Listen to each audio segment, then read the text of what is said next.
Welcome to the Talking Transformation podcast. I'm your podcast host, Peter Ahmad, recording from Cape Town, South Africa, since June 2019. The Talking Transformation podcast provides an open and accessible platform for built environment professionals and interest groups to share their reflections and aspirations relating to the transformation of places and spaces in South Africa. It's intended to be a celebration of the individuals and community groups who are supporting formal and informal processes that are addressing the challenges of South Africa's history and shaping the future of our neighbourhoods and cities. In the second of our podcasts recorded at the ESRI Southern Africa User Conference, we're joined by three highly innovative and motivated individuals. The three guests in order of appearance are Vhuyo Nevari from ESRI Southern Africa, University of Johannesburg master's student Nsovo Maluleke, and IT tech entrepreneur Tshidi Morabi from the Janini Consulting Group, representing the STEAM for Kids initiative. My three guests were amongst the highlights of a packed program of experts and innovators showcasing their thinking and approaches, using GIS to shape opinions and inform their decision-making within both the business and public sectors. You'll first hear from Vhuyo as he describes his journey from rural South Africa to urban professional and GIS practitioner. It's a truly inspiring conversation, and one which again reminds us all of how fortunate we are to find the work and do the work that we do, and to remember the importance of providing platforms and opportunities for the youth to grasp and take advantage of. I certainly have a feeling that we'll be hearing a lot more from Vhuyo in the future. In a similar way, the ESRI Hackathon winner, Maluleke, demonstrated the power of marrying ambition with innovation. As a planning master's student within the University of Johannesburg, she reflects on how her winning hackathon competition entry helped her solve complex operational and sustainability challenges relating to waste management in Johannesburg. This line of inquiry and the solution she developed led to the judges awarding her with a monetary prize of 30,000 rands for her solution addressing the optimisation of routes and ensuring equity and service delivery within that waste management space. And last but certainly not least, Tshidi Morabi, an experienced practitioner who has worked within the IT field for many years, who has turned her attention and gifts to the STEAM for Kids initiative. It's an amazing initiative which seeks to build competence and skills within young children in relation to coding and robotics. I was completely blown away, completely inspired by Tsidi's passion, her belief, her ability to demonstrate the potential of 4IR, the Fourth Industrial Revolution, to support South African children to become better informed, better skilled, and transformed in a way that I had never thought possible, or for that matter had ever contemplated. What happens when you start to inspire a new generation of children from the age of 5 to work with and be competent in not only the coding that goes behind so much of the app-based technology that we use, but also the robotics in relation to our automation of houses, businesses, and the ability to fix that which is broken, devices like our cell phones and other electronic devices. The potential for entrepreneurship and world-class innovation across South Africa suddenly becomes unlimited. These were the three speakers who truly inspired me most in what was an overwhelming program that inspired and encouraged all who were in attendance on each and every day, each and every session. The three guests reminded me that transformation is not only about the space that we occupy, but the way we go about growing our thinking and leaving our comfort zone. Going far deeper into the educational and vocational spaces, that was one of the biggest lessons I took home from the conference. It's a very different conversation to the first episode. I'm sure you'll find that this is about young people and practitioners dreaming and in some instances winning big. It's also recorded just before the annual awards dinner, and so there was a great deal of excitement in the room. I hope that the enthusiasm and the fun nature of the conversations that were recorded shortly before that awards dinner shines through in the recording. Thanks again to our three guests and the ESRI team for making me so welcome and allowing me to go in depth with a number of their own staff and some of the guests to understand a bit more of the behind the scenes stories and opportunities that unfolded. And as always, I hope you'll enjoy this episode as much as I did recording it. So it's the third night. We're about 10 minutes away from a big party, if I'm not mistaken, Vhuyo. A huge party. Vhuyo is dressed to the nines here. He's looking the part and he's really looking forward to going to the awards evening here at the ESRI South Africa User Conference. Vhuyo Nevari, what an absolute pleasure. You and I had the chance to share a stage this morning at the conference. It was a really special time and a very inspirational story that you shared with the full house of delegates, 500 and more people. Mm-hmm. Tell me about your story with this internship program that ESBI's been running. Where you're from, how did you plug in, and how's your journey going, sir?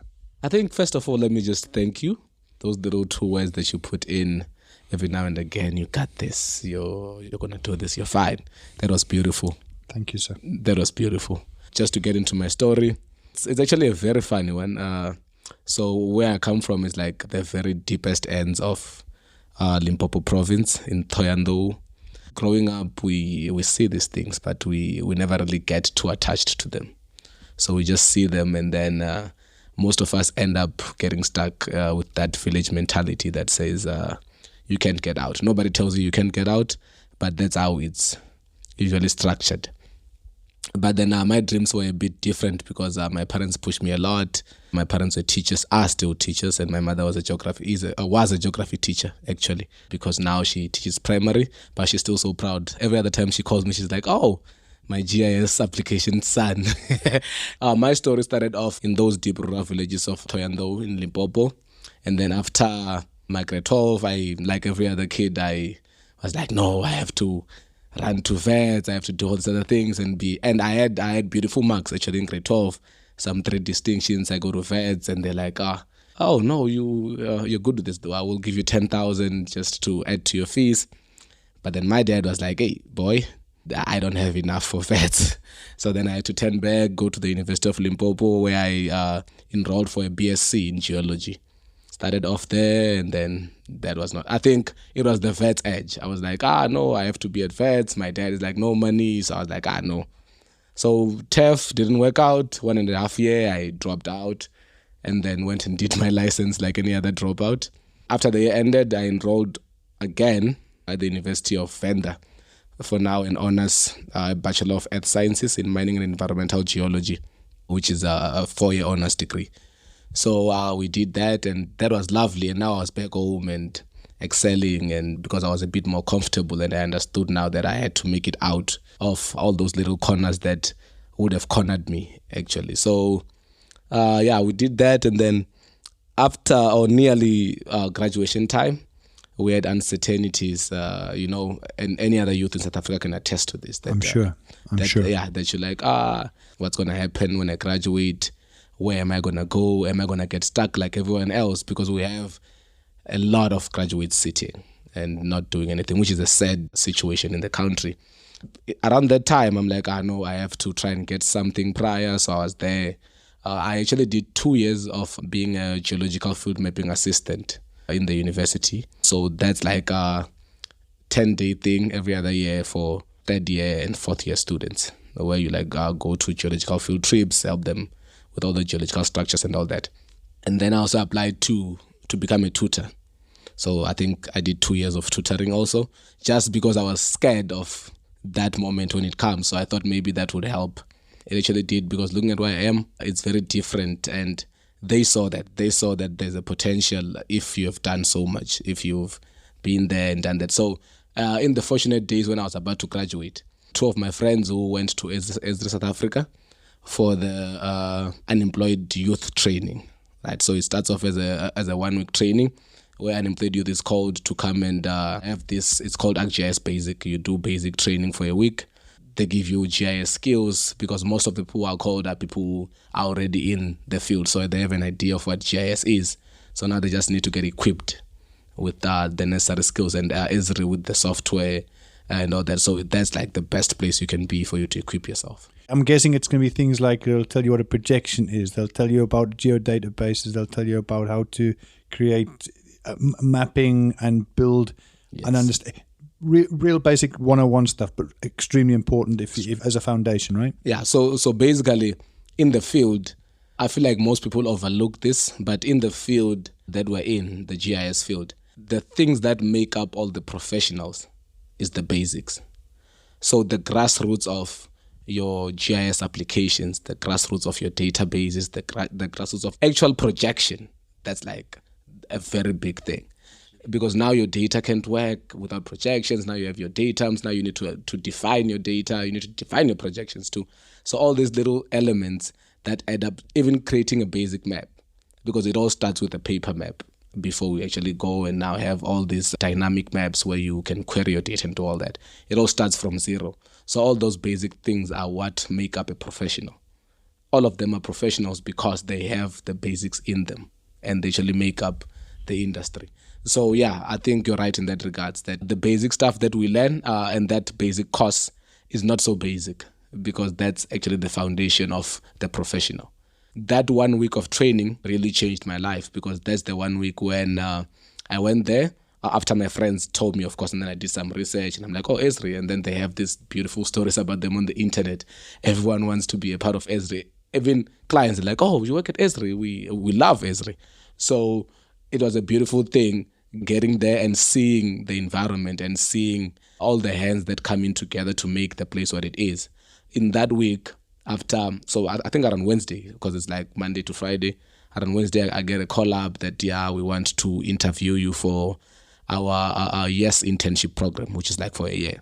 That's the YES, YES, right? Yeah. Yes, exclamation mark. Yeah, Youth Employment Service. So this program was actually announced by the president at some point. It's not only an ESRI South Africa initiative. A lot of companies participate in this. Understood. Yeah. I can only speak for myself, obviously. I can only speak about ESRI South Africa because that's where I am. And the mentorship there is beautiful. The access to the software. Because now, I think it becomes very different because ESRI South Africa is a distributor of the software.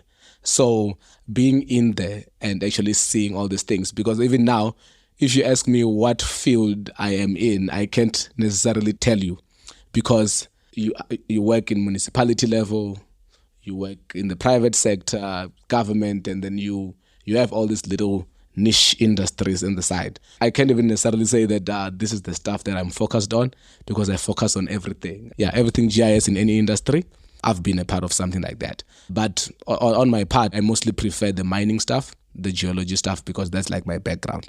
I'm also trying to get to a point where I can tuck in together the two, have a GIS thing and consolidate it to the geology thing, maybe have a master's degree in something like that and study further, and just to tie the two together, because it works so beautifully. There's one example that I can give to that effect, where they wanted to do a monitoring tool there was a dam that burst just recently. I think it was this year. It was a tailings dam. So that burst, and it caused a lot of casualties. Houses went down and all that. So now there's a GIS system with like a tailings facility system that like detects early warning system. Sort of a monitoring system, that early warning, as you said. Yeah, an early warning system that tells you that we might have a problem in this dam. That's a big thing in the industry. For sure. And now that ties the geology and the GIS aspects of my studies. So that's like very beautiful. That's like what I'm looking into at this point in time. You mentioned this morning specifically Liesel, one of the trainers at ESRI, as being foundational for your growth there. Tell me a bit about Liesel and how she helped you on your journey. There's actually a very funny and good story at that effect. So I had a mentor who has recently left the company. His name is Luto Mbeki. So he worked hand in hand with Liesel. I worked with Luto so much that Liesel ended up taking me under her wing. So Luto threw me to Liesel at some point, because Liesel is like a tech lead in the company, so she's big. What happened was Luto just threw me there, and then Liesel tugged me under. Even the smallest of problems, if you can understand, I come from a geology background, not so much a GIS one. So I have some GIS in me, I have GIS modules, but it's not to the effect of that I studied as a geography or GIS person, right? So to that effect, Liesel never hesitated. Every other 2 minutes I could go and say 1, 2, 3, and then even me getting the job was mostly recommendations from Liesel. So Liesel is very good at her job, and she doesn't cease to give credit when it's due. So that's how she recommended me to our bosses, and she's like, hey, I see the work he did. I gave him this much to do. He did it overnight, and it was like beautiful. He gave us the data structures we wanted. He gave us a good report, because I think it was a gap analysis thing where you analyze gaps in an organization. Basically, you're like, oh, what data are you missing? If you want to go to the field, what can you collect? So I did that report, and then Lisa was like, no, I've worked with you on a couple of projects, and I think this is beautiful. Then she sent that email. So I think that's why I even mentioned it this morning. She played a very pivotal role in getting me where I am today. And I felt like that needed to be appreciated. I ask you because not only to recognize that contribution that you made to yourself, she's helped me endlessly as well. And I thought, oh, it's so nice to hear that you're at the beginning of your journey. Yeah. Me, I'm towards the back end of mine. And I'm certainly no GIS expert, but that support that I've had, that you're getting, it's very special, and I think it speaks about the values that we're seeing demonstrated. And like I said, she's the gift that keeps giving. That's special. Yeah, so if you are attesting to that fact too, it means that it's actually a real thing, and we actually see a footprint in the company. I see it on a daily basis because I work with her hand in hand. So every other day, there's always some growth. There's always elements of giving you knowledge. She's always sending you resources. Please look at this. Please go and do this research. There's this new update on Survey 123. There's this new updates on Dashboard. You can do this. You can't do this. I think that's the best of it. I'm going to ask you the interview classic question. In 5 years' time, where does Vhuyo Nevari see himself within the whole GIS tapestry? It's something that I've been thinking about quite a lot. And I think the industry is open. If there's one thing that I have seen in the few years I've been in the industry, it's very open and it's there for the taking. So that's why I said that I even want to couple my geology with my GIS, because I see that it's an open field and anybody can get in it and anybody can get it. In 5 years' time, I'm thinking I'll be somewhere in a yacht and sipping on margaritas. Okay, I'm joking. But I think you're doing that in 5 minutes' time as well. 5 minutes' time. Okay, but on a serious note, I feel like I would go into consultancy, because I've seen it's an open space and it takes all the effort. All of us can contribute to this. GIS is not a niche industry. GIS expands to the broader general criteria of life. You go to banking, you go anywhere, you still get your GIS skills. So there's no GIS stops at mining. That's why I think in 5 years' time, I'll be in consulting and making something out of it and making an impact. That's the biggest thing, because as I said in the morning, I'm a village child. So all the hands that made me, I would like to give a few other hands outside and do the best I can to empower the youth, empower the industry, and just show up for humanity. Everybody who's just like me, who's their 20s, they're scared of what's going to happen, scared of who's going to show up for me, because that's the most important question. I don't have anybody in my corner. I don't have any uncle or a cousin. I think the first step, just take the first step, take that leap of faith, go out there, interact with people, show up in spaces and invade spaces. Go into spaces that you don't even feel comfortable in. Say something. You have a lot to say. So that's the best I can give to anyone. Because if I have seen further, it is by standing on the shoulders of giants. Vhuyo, this morning you spoke beautifully and you've continued that conversation and beautiful reflection on your journey so far. From my side, sir, all the best. Keep doing what you're doing. You. I'm really looking forward to seeing where you go and how your career develops. I hope we get a chance to speak again in the months to come. Most importantly, look after yourself. Behave tonight. Enjoy it. I'll try. and your parents and your friends, family must be very proud of you. Yeah, I know they are. My mom sent me a text and my dad saw a status about it takes a village to raise a child. Screenshot that I had. He was so happy. It's indeed it does take a child, and it did take a village to raise me. It took so many hands, and that's why I'm even eager to go out there and help as many people as I can. Make it happen. Enjoy. Thank you. Welcome, Nsovo Maluleke, the winner of ESRI's Hackathon. Thank you so much for joining me this afternoon. How are you keeping, and what a beautiful day, what a beautiful view. It is beautiful, and thank you for having me. Such a great day. My name is Nsovo Maluleke, and I'm coming from the University of Johannesburg, and I'm completing my Master's in Sustainable Urban Planning and Development. So the hackathon was more of a get-together with other participants to bring out ideas on how we can solve social issues and also bring social justice to communities, and by using GIS to come up with the solutions as to how we can go about that. Now, you say it was a collaboration. Were you collaborating with fellow students, or you working with practitioners in the GIS field? How did you go about, and what was the problem that you were trying to solve with your GIS solution? My lecturers at the University of Johannesburg, Prof. Gumbo, Prof. Mosakwa, Prof. Tuli, to mention the least, were part and parcel of my idea to come up with a waste management solution using GIS. So I had to come up with a solution that is sustainable and also equally distributed among all communities, from rural, informal, and also metropolitan cities. Any particular cities that you worked with? Yes, I was working on the city of Johannesburg. This is because I'm familiar with the place. I wanted to do it at eThekwini because they have a lot of data on their website. But then it was unfortunate. I've never been to Durban. I've never been to KZN. So the most case study that I could use was the city of Johannesburg, yeah.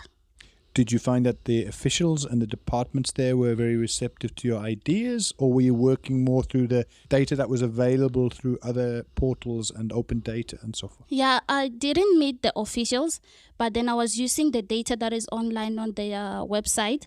And also census came very handy in having to know more about the population and also the growing urbanization of the city, so that we can see the histograms and then to also track down how the population is growing. Yeah. So let's say I'm an official from the city of I actually have been an official within the city of Joburg.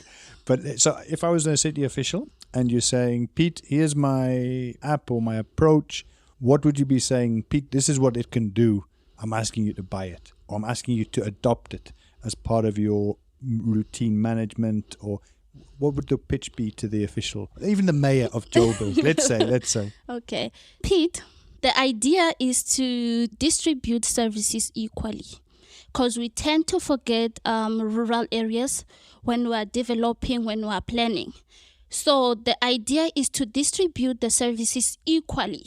So the idea now is to come with an alternative of the transport routes, which transport routes we're going to use for waste collections, and also participate with the people that stay in townships, also in rural areas, and also the people that are in urban areas, to say, what can we do for you ongoing? And then also to map out everything to see the areas that we're lacking, and then to come up with more strategies in the future to say, now, this is how we're going to move forward when it comes to sustainable development and planning, and also urban design. When you talk about waste management and the waste collection routes, are you talking about those that would typically be done by pick it up, or is that more by the informal waste collectors? This is the ones that will be for pick it up. And this is because now we're coming up with strategies to reduce the carbon emissions. So this is why we were to say that services have to be distributed equally and spatially. We came up with a GIS tool, an analysis, which was used online tessellation. If I'm now you're using those fancy words that these ESRI guys like, or the GIS guys, they like tessellation. Yes.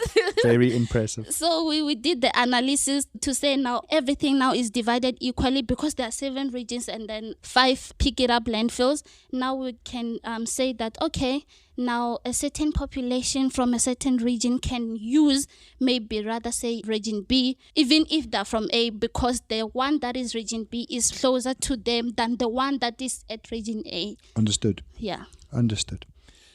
How much have you enjoyed the last couple of days? I think this is day 3. I keep getting my days 2 and 3. And how have you enjoyed it? What have you seen? What has made you, inspired you? Oh, I've met a lot of people. Especially you. That's nice. And people from each and every community and each and every sector, and having to come up with ideas and everything interlinking with each other. It's more interesting on what we can do for the future when it comes to spatial planning and development and creating sustainable smart cities. So having to meet everyone from all these departments, from all these organizations, it's been such a great experience here. Has it surprised you, the diversity of people who are using GIS, the different departments, the private sector, different people from different backgrounds? It surprises me, but I want to hear from you. You're much younger than me. You're growing into this. I wasn't much surprised because when we were doing undergraduate at UJ, the lecturers would come at us and talk about transportation. Another one would come up and talk about law.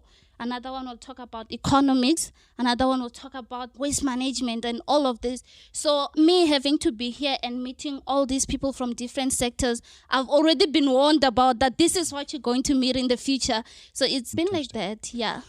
Let's talk about your future. You've already achieved something today. And again, congratulations again today on your hackathon win. Thank you so much. What does the future hold? What is it you want to do? What is it you see yourself doing once your master's is complete? I want to continue with my PhD, hopefully. Oh, the doctor will see you now. Dr. Maluleke will see you now. Yes. Yeah? I still want to do research more on GIS and remote sensing. I also want to continue with urban decay initiatives. And then also I want to formally practice urban design and planning, but in a sustainable way. Because right now we're moving into everything sustainability. So that is what I want to do in the future. Well, I can't wait to see how it turns out for you. I wish you all the very best, Nsovo. And thanks for taking time out of your day, a beautiful day, as we've said. Beautiful day. You're going to enjoy the rest of it and enjoy and celebrate your achievements. Well done. Thank you so much. So now, Pearl and I have been joined by Tshidi Morabi. Tshidi, welcome. Thank you so much for joining us this afternoon. How are you? I'm okay. Thanks for inviting me. Oh, what a pleasure. I mean, you really inspired me this morning with your STEAM for Kids initiative. I'm looking forward to hearing about that. Before we get into and explaining what led you into that space, tell me a bit about yourself and the work with Ginini Consulting. Okay, Tshidi is from Tembisa. I was born and bred in Tembisa, in Gauteng. And I went to school in Tembisa. Then I have BCom Informatics. And I have lots of IT certificates to back up my degree. And I also have honors in risk management. And one of the things that I've done lately is data science as well as AI in 4IR, in the 4IR space. Ginini Consulting it's an IT company, which is the mother of STEAM for Kids, because the company started as a software development house as well as IT training. And then we saw a need to include the kids.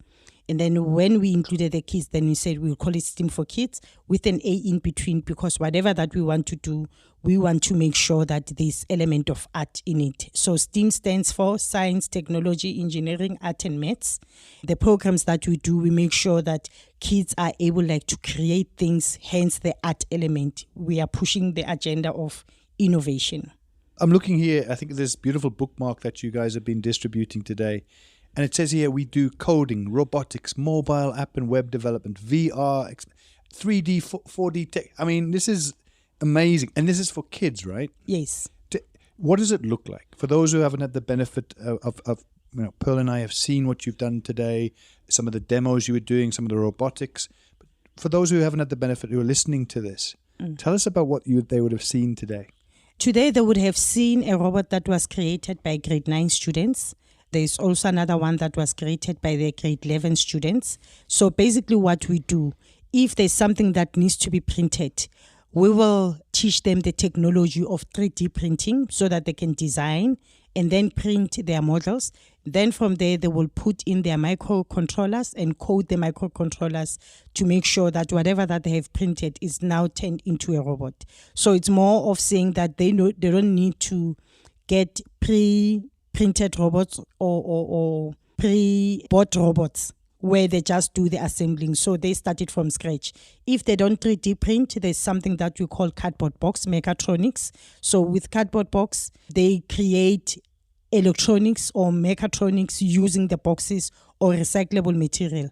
The idea is for them to clean up the environment, at the same time creating things that are usable for them, and they can learn the electronics and the mechanisms in terms of how they work, as well as engineering. So these things are cheap in terms of the componentry and the raw materials that go into it.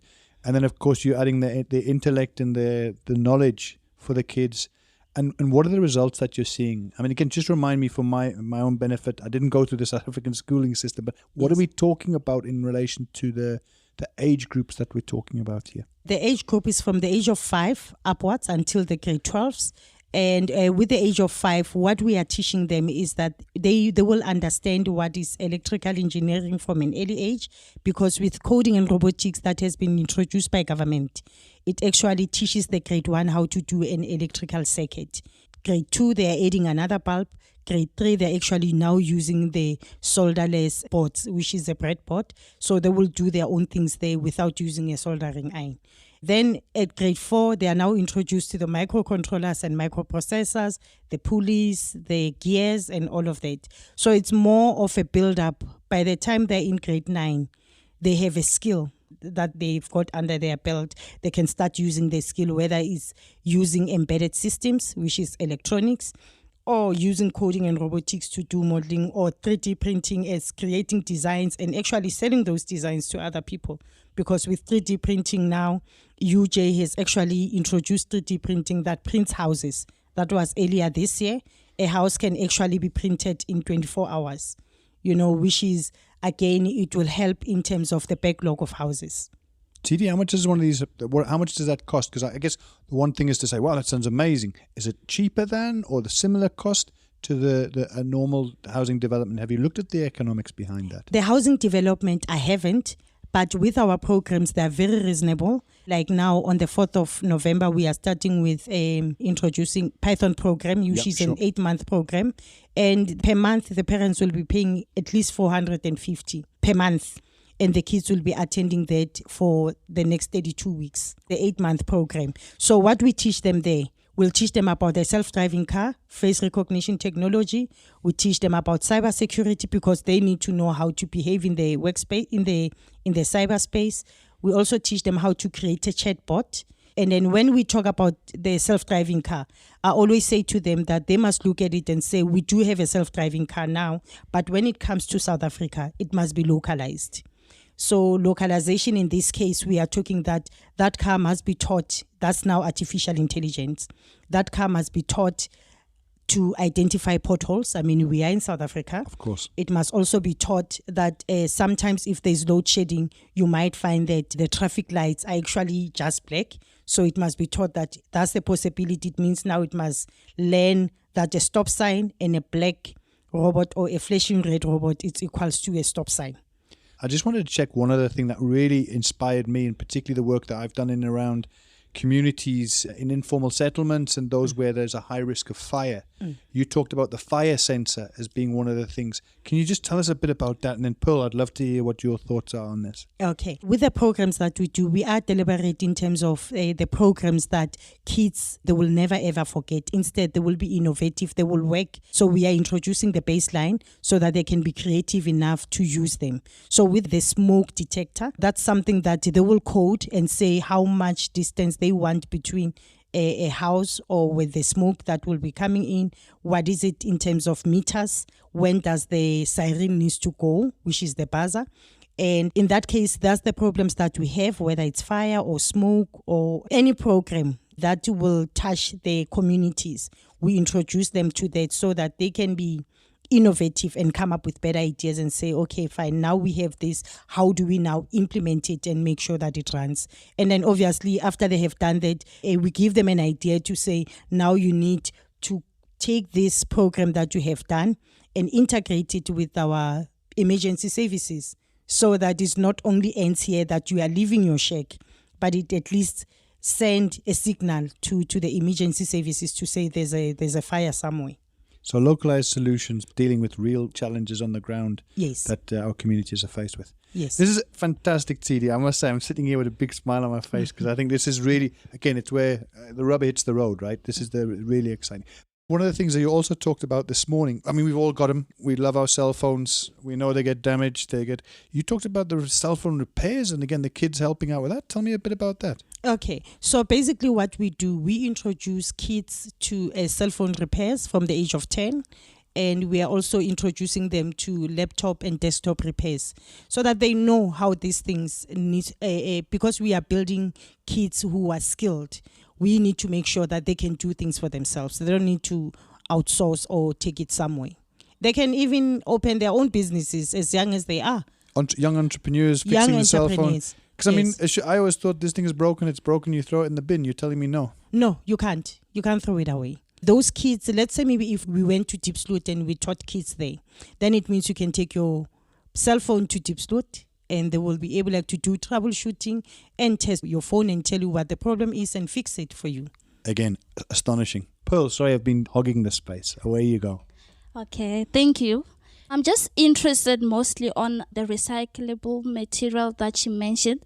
It's such a great initiative when it comes to the urban design sector, because right now, because we're moving to the sustainable city planning and urban design. So I feel like what she just said now, we can use it in like a bigger sector to implement strategies that would have to deal with the social challenges that informal settlement mostly, and also the rural settlements, because we also had, like I said earlier on, that we also have to make room for them. And also to ask, the one that you just mentioned now, the latest one, if it's so big to manage a metropolitan city, what challenges do you think the urban planning sector could have in implementing that in the public sector mostly? I don't think it will be a challenge. Remember when we do these small projects using the microcontrollers, we are actually opening a can of worms to say what else can we do, because we are just introducing them, we are giving them a baseline, and then when we deal with the bigger things, our model will change in terms of the components that will be used. There is a fit for that because it's addressing the challenges that we are experiencing now, and they will have to come on board and support the initiative, even if it can be just a pilot somewhere, but they must check if it's working, and if it does work, it must be rolled out, because then we'll be saving lives. Are you working with any of the municipalities or any of the government departments? Who, if anybody, have you been approaching in relation to this amazing initiative, STEAM? Okay, for now, I'm actually working with Gauteng legislature, not a service provider per se, a stakeholder. Stakeholder, yes. Sure. So they will invite me when they have kids that are visiting the legislature, so that I can also show them about the possibilities of using technology to be able to sustain themselves. And they will introduce me to different people that I need to interact with, whether it's the schools or the unemployment youth, and so that I can give them courage in terms of what are the possibilities that they can do. Even though they are not in the science and technology space, there's a room for them. Because when we talk about 3D printing, anyone can actually use a 3D printer. If you are in designing space, you can actually design your own chandeliers. You can design everything, the windows, whatever that you want to design, you can design and print. If you are in fashion, you can design your own earrings, shoes, and just design whatever, the chairs, giving hope and saying that there are possibilities. The only thing that they need to learn is the technology. And if I can give you a brief background about myself, when I grew up, I did, in fact, in matric, I did history, geography, and maths, and geography and biology. I never did maths. And then I moved, I went to a technical college, I did accounting. And then I moved, I went to UNISA, and I told them that I want to do IT. Then I did not qualify, but I waited until I qualified, I can get the conditional exemption. Then I applied for that after I was inspired by my brother who was in IT. He was making money. And I thought to myself, maybe I should just join the club. And then, but he advised me and say, when you do IT, make sure that you go the software route, not the hardware route, because that's where money is. And there are lots of opportunities in the software space. So the things that I'm doing now, and as UNISA, it's a distance learning education. It's actually self-taught. It means even the degree that I have, it's self-taught because I did it myself. And everything that I'm doing that is related to 4IR and all of that is because as a person who's in IT space, you need to keep up with the technologies. You need to do whatever that is happening now. You can't be old age and say, no, I've done Delphi, then Delphi, it's fine. Delphi doesn't exist now. You know. Is Delphi a language? It's a language. Are you impressed? I'm a town planner. Okay. Yes, it's a language, an old language. Yes. Tshidi, again, inspiring stuff. And again, I think it's that idea of the future and saying, right now in South Africa, obviously we're looking for hope. We're looking for signals, and for particularly our youth. We know that there's a high percentage of unemployment in our. What you're talking about here is a conduit, a straight line to saying there are things that can be done at a reasonable and affordable level, but in terms of the intelligence, the thinking is different to when I was growing up in the 70s and 80s. It's a long way removed from that. This is really an exciting space going forward. Yes, it is. Because the other thing, like I grew up in that age group as well. I'm 49, by the way. But that does not stop me from learning new things. I remember when Metaverse was introduced, I did not sleep that night because I understood what Metaverse was. And my daughter was not impressed with me because she says, Mommy, you shouldn't be happy about this. Because I said to her, I see opportunities. I mean, if people can go into a meeting and be avatars, it means these people, they need to pick up clothing and wear certain type of clothes to be avatars. It depends how you want to present yourself in a meeting. And then I even showed her, I created a 3D immersive school so that they can all be avatars, enter the school and experience what Metaverse is. I know it's still out there. People don't get it, but I do. Fantastic. Have you had a chance to speak to Pearl about some of her hackathon efforts that led to her winning the award this morning? Yes, I have. And I'm looking forward to chow that 30K with her. I forgot there was prize money. There was prize money. You must keep it all to yourself. And even the program that she came up with, I must say, it's brilliant. She deserves the prize. Yes. Tshidi, I can't thank you enough for your time. You've inspired me today completely. The whole STEAM for Kids initiative. I really hope that the listeners have a chance to check you out. I see here you're on Facebook as well as Instagram. Yes. Just maybe wanted to say what those streams are or those feeds. Yes. For the Instagram one, that will be STEAM_4 as a number, then kids. And then for Facebook, it's STEAM for Kids Coding Club. So that's where they can follow us and see the programs that we do. And if our podcast goes out before the 4th of November, they can actually register their kids for the 8-month program of Python. And they can do that through Instagram or Facebook? They can do that through our website. Okay. Yes, they can do it through our website, which is www.steamforkids.co.za. And it's actually the one that is popping up now because that's what we are promoting. They can register there. And the class is actually online. So we are open to every kid in the world who wants to register and learn as much as they can do that. So our classes are normally on Saturday. I must say it's Saturday at 7 o'clock, but 6:45, you can hear kids asking for me and say, Ma'am, are you there? Because they're always looking forward to this class.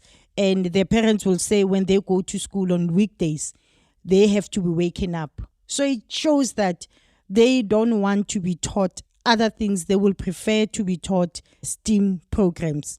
I'll give you an example with my child. I once asked him, he's 13 years old. I asked him if he has to change the subject at school, which one will he replace? He said he will get rid of LO because LO, it will teach them the things that they know. And they have taught them it's fine. Whatever that they know, it's okay. Others, they will learn by themselves. I said, what about history? He said, no, history we can't change because when you look at history, everything has history behind it.